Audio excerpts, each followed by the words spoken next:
आक्रमण किया, इसमें से खून दूध की धाराएं निकली, मधुमक्खी निकली, उसकी सेना को काटा।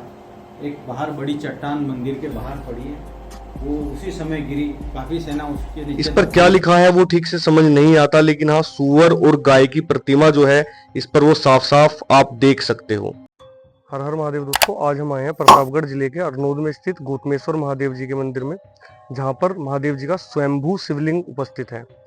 इस स्थान को आदिवासियों का हरिद्वार भी कहा जाता है और ये जो पूरा क्षेत्र है वो पहाड़ों में बसा हुआ है। बाकी यहाँ की क्या कथा है, क्या यहाँ की महिमा है, वो हम जानने की कोशिश करेंगे यहाँ के जो मुख्य पुजारी जी हैं उनसे। तो आपको भी हम इस मंदिर का दर्शन करवाते हैं, इस जगह का पूरा दर्शन करवाते हैं और उसके बाद हम आपको लेकर चलते हैं यहाँ के मुख्य पुजारी जी के पास। तो ये है इस मंदिर का मुख्य द्वार और यहाँ से हमें नीचे उतरना पड़ेगा मंदिर के दर्शन के लिए। और एक अनोखी बात इस शिवलिंग की ये भी है कि ज्यादातर जितने भी महादेव के स्वयंभू शिवलिंग हैं उनके लिए आपको पहाड़ों की चढ़ाई करनी पड़ती है, लेकिन ये एक अनोखा शिवलिंग है जिसके लिए आपको पहाड़ों के अंदर जाना पड़ता है, नीचे उतरना पड़ता है। और ये जो शिवलिंग है, जो स्वयंभू शिवलिंग है, वो पहाड़ों की गोद में विराजमान है। इस शिवलिंग की जो प्रकट होने की कथा है वो जुड़ी हुई है ऋषि गौतम जी से, इसलिए इसे गौतमेश्वर नाम से जाना जाता है। शिव पुराण में भी जिक्र आता है कि जो ऋषि गौतम थे उन पर अन्य कुछ ब्राह्मणों द्वारा षड्यंत्र रच के गोहत्या का पाप लगा दिया गया था, जिसके प्रायश्चित के लिए उन्होंने जगह जगह पर तप किए और जहां जहां पर उन्होंने तप किए वहां पर स्वयंभू शिवलिंग प्रकट हुए, जिन्हें उपलिंग के नाम से जाना जाता है। और पूरे जो है धरती पर 108 उपलिंग विराजमान हैं, जिनमें से जो गौतमेश्वर महादेव वाला स्वयंभू शिवलिंग है, उपलिंग है, वो सबसे आखिर का यानी कि 108वां उपलिंग है।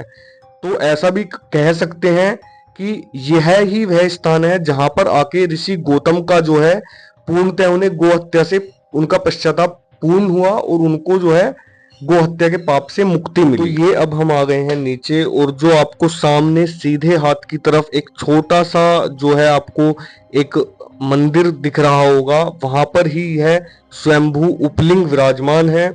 और ये जो शिवलिंग है ये खंडित शिवलिंग है और यहाँ पर ये एक ऐसा स्थान है जहाँ पर खंडित शिवलिंग की पूजा की जाती है, जलाभिषेक किया जाता है और यहाँ पर दूर दूर से लोग जो हैं इस खंडित शिवलिंग के दर्शन करने के लिए आते हैं।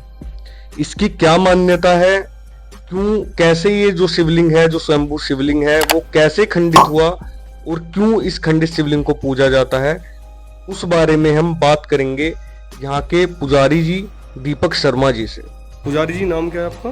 मेरा नाम दीपक शर्मा है जी। गौतमेश्वर मंदिर पुजारी हूँ। तो इस मंदिर के पीछे जो है क्या मान्यता है, क्या माना जाता है? गौतम ऋषि पर जब गौ हत्या लग गई थी तो उनका प्रायश्चित यहाँ ऊपर मंदाकिनी गंगा कुंड है, अच्छा। प्रायश्चित निवारण हुआ था। फिर उन्होंने स्नान किया, उनका प्रायश्चित निवारण हुआ। उन्होंने देखा कि ये कोई तपोभूमि है, फिर उन्होंने यहाँ पहाड़ में आकर तपस्या करी। अच्छा। गौतम ऋषि ने तपस्या करी, तपस्या के बल पे भगवान शंकर प्रसन्न हुए कि ऋषि क्या चाहते हो, मेरे नाम से यहाँ शिवलिंग प्रकट होना चाहिए। ये स्वयंभू लिंग है, गौतम ऋषि का स्वयंभू लिंग है। अच्छा।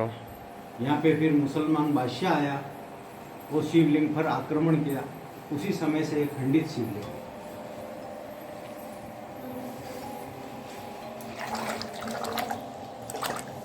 उसी समय का खंडित शिवलिंग है। आज भी शिवलिंग में जल वगैरह भरा है। अच्छा। और उसी समय से शिवलिंग की पूजा हो रही है। मोहम्मद गजनवी मुसलमान बादशाह आया था, उसने आक्रमण किया था शिवलिंग पर। जैसे ही आक्रमण किया, इसमें से खून दूध की धाराएं निकली, मधुमक्खी निकली, उसकी सेना को काटा। एक बाहर बड़ी चट्टान मंदिर के बाहर पड़ी है, वो उसी समय गिरी, काफ़ी सेना उसके नीचे दब गई। फिर उसने कहा कि आप हिंदुओं के सच्चे देवता है, मंदिर का बाहर का निर्माण थोड़ा उसी ने करवाया, उसी समय का। और बाहर एक शिलालेख लगाया जिस पर दोनों कसम डाल रखी है, अगर कोई हिंदू भाई शिवलिंग को क्षति पहुंचाए उसे गौ माता की कसम है, और कोई मुसलमान भाई क्षति पहुंचाए तो उसे सूअर की कसम है। ऐसी कसम डाल के वो शिलालेख लगा है। ये मंदिर के मान्यता है। तो पुजारी जी के अनुसार एक मुस्लिम बादशाह ने यहाँ पर आके आक्रमण किया और जब उसने आक्रमण किया तो बाहर जो उसकी सेना खड़ी हुई थी वो चट्टान के नीचे दब गई और जो अंदर सैनिक थे जब उन्होंने इस शिवलिंग को क्षतिग्रस्त करने की कोशिश की तो इसके अंदर से मधुमक्खियां निकली और जिन्होंने सेना को घायल कर दिया। तो अब आपको बाहर लेकर चलते हैं और दिखाते हैं वो चट्टान कौन सा शिलालेख बादशाह ने लगाया था और भी क्या क्या पौराणिक यहाँ पर सबूत हमें मिलते हैं। तो जब हम मंदिर परिसर के बाहर आए तो हमें वो चट्टान तो देखने को मिली ही जिसका पुजारी जी ने जिक्र किया था, साथ में एक नंदी जी की पुरानी मूर्ति भी हमें देखने को मिली जिसका सिर जो था वो खंडित किया गया था और ये इतनी पुरानी मूर्ति लग रही थी कि इसे देखकर साफ पता लग रहा था कि ये मूर्ति भी उसी समय की है जब मुगल बादशाह ने यहाँ पर आक्रमण किया था। तो अब हम दिखाते हैं आपको शिलालेख जो कि उस मुस्लिम बादशाह द्वारा मंदिर का पुनः निर्माण करने के बाद लगवाया गया था। इस पर क्या लिखा है वो ठीक से समझ नहीं आता, लेकिन हाँ सूअर और गाय की प्रतिमा जो है इस पर वो साफ साफ आप देख सकते हो। मंदिर के दर्शन करने के बाद यहाँ पर एक गदा लौट की प्रथा भी काफी प्रचलित है और सभी जो यहाँ पर श्रद्धालु आते हैं वो शिवलिंग के दर्शन के बाद यहाँ पर गदा लौट करते हैं। कैसे गदा लौट की जाती है वो हम आपको दिखाते हैं, तो चलिए हमारे साथ और देखिए कि क्या है ये गदा लौट और किस तरह से गदा लौट की जाती है।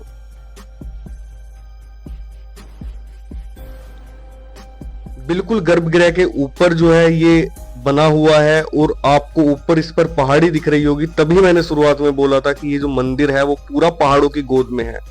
इस तरह से इसके चारों तरफ घूम घूम कर जो है लोग परिक्रमा करते हैं और इसको गदालोट के नाम से जाना जाता है। ये जो स्थान है इसके ठीक नीचे की तरफ जो मेन गौतमेश्वर स्वयंभू शिवलिंग है वो उपस्थित है और आप उसे यहाँ से साफ साफ देख सकते हैं। तो ये वही शिवलिंग है जब हम पुजारी जी के साथ मंदिर में गर्भगृह के अंदर खड़े हुए थे और उनसे बात कर रहे थे, तो बिल्कुल ठीक शिवलिंग के ऊपर ही ये गदालोट वाला स्थान जो है वो बनाया गया है और काफी अनोखी तरह से जो है यहाँ पर परिक्रमा की जाती है। अब हम आपको लेकर चलते हैं मंगलेश्वर उपलिंग के दर्शन के लिए। ऐसी मान्यता है कि मंगलेश्वर उपलिंग 107वां उपलिंग है और गौतमेश्वर उपलिंग से पहले ये यहाँ पर प्रकट हुआ था। इसलिए कुछ लोगों का मानना है कि गौतमेश्वर उपलिंग के दर्शन से पहले मंगलेश्वर उपलिंग के दर्शन करने चाहिए। यहाँ पर चारों तरफ जो है परिक्रमा मार्ग बना हुआ है और जो परिक्रमा मार्ग की दीवारें हैं उनके बीच बीच में पहाड़ आपको देखने को मिलेंगे, जिससे यहाँ पे एकदम गुफा जैसी फीलिंग आती है। तो आज की वीडियो में बस इतना ही। अगर आप भी महादेव के भक्त हैं और आपको इस तरह के व्लॉग्स देखना अच्छा लगता है तो हमारे चैनल शिव भक्ति व्लॉग्स को सब्सक्राइब कर लीजिए और अगर आपको वीडियो अच्छी लगी है तो वीडियो को लाइक करके कमेंट में हमें जरूर बताइएगा।